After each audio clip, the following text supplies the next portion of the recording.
Welcome back to the Breakfast Show. Joining me this morning is Sergeant Clark Parrott from the Missouri State Highway Patrol. We have a lot of things coming up, especially next weekend. We have St. Patrick's Day and then the start of the March Madness tournament. That's right. And SEMO is in that. So a lot of people in this area are going to be full force watching that tournament, hanging out with their friends, and God knows what else they're going to be doing. But we need to be safe when we're taking part of all these festivities. So I guess what's the best advice when there's so much going on not this weekend, but the coming weekend? Well, and there's going to be a lot going on this weekend. Yeah. Sunday they're having a watch party to find out what bracket and pod that they're going to be playing in and where their location is.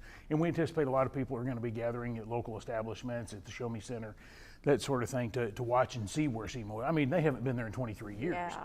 So a lot of folks, this is a lifetime. And we anticipate people are going to imbibe, and we just encourage people, if alcohol is part of your plans this weekend or next weekend with March Madness and things like that, make sure that you've got a safe designated driver, and they know that they're the safe designated driver, whether it's to prevent you from drinking and driving or consuming other things that could impair your judgment.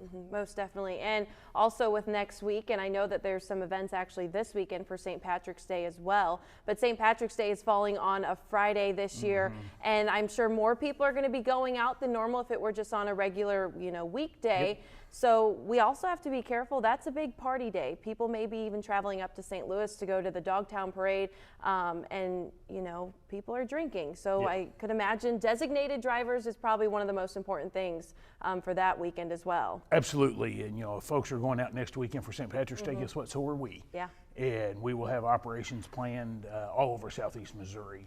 And again, we want people to go out and enjoy themselves, especially with it falling on a weekend. Hopefully we've got great weather for it, but we want people to go out and enjoy it, but we want them to do it responsibly and in a safe manner. When we look back over the last 3 years of our traffic fatalities, we have been trending upwards. Last year we had 1,056 people die on Missouri's roadways. That is the highest of the 3 years that we've had. We're currently at 30% below that number. So we hopefully are continuing to trend down, but we need to get that number down really low before the summer kicks in. Right. Because summer is when we see a really big uptick on that. So, again, we encourage people to go out this weekend, have fun, enjoy Old Town Cape or Jackson or wherever you're going, but do it responsibly and do it smart, and that way that you've got something to celebrate the next day. Yeah, I think that's the biggest thing, is just do it smart and responsibly. What are some of the, biggest dangers that you guys do see when holidays fall on the weekend or near the weekend? What are some of those things that you guys are really seeing? Well, with like St. Patrick's Day, if it falls in the middle of the week, a lot of people will basically just take one day with it. When it falls on a Friday, folks, and then you mix in the March Madness and SEMO not being there in 23 years, folks may start on Thursday evening or Thursday, depending on when SEMO plays, and carry it through the entire weekend. And at some point, they're going to say, you know what, we need some food or more beverage or more whatever, and they're going to go out. And that is not what we want. We want people to, basically shelter in place if you can. Right. Enjoy your weekend, but do it responsibly and do it safe, because while you're out and about, guess what? We're going to be out and about too. And that's the thing, is St. Patrick's Day and these events should not be a time when people gather for a funeral, or that should be remembered as the time that you lost a loved one.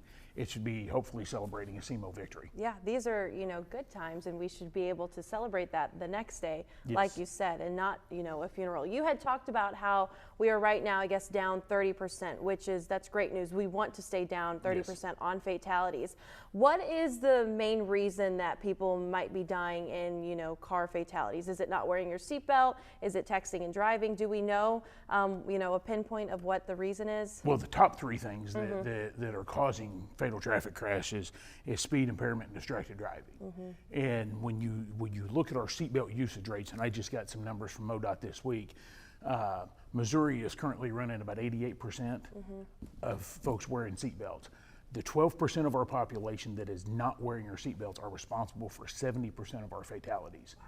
So if we can get that 12%, I'm talking to that 12% right now, if we can get you to put your seatbelt on, our fatalities will drop. And the seatbelts work, they will save your life, but we have to do other things. We have to obey all traffic laws, not just the ones we like or the ones that we think apply to us, but the speed limit. Put your phone down. you know, let somebody else do the texting and you do the driving or things like that. But at the end, and we've talked about this a lot, you know, be responsible. And that's the biggest thing. It's time to adult when you're behind the wheel of a car. And that needs to be our focus, is not where we're going or what music's playing or who's texting or snapping, anything like that. Anything that takes our attention away from the task of operating a vehicle is a distraction. So it could be a dog, a beverage, or another passenger in the car. So we just encourage people to obey all traffic laws and get where you're going safely. Enjoy yourself while you're there. Use an Uber or a taxi or anything like that, a designated driver, and live to do it again the next day. Yeah, exactly. Driving is such a privilege, and we shouldn't, you know, go out there and ruin that privilege. That's right. Well, thank you so much for joining us this morning. It's always a pleasure having you on The Breakfast Show, too. We'll be right back in just a few minutes.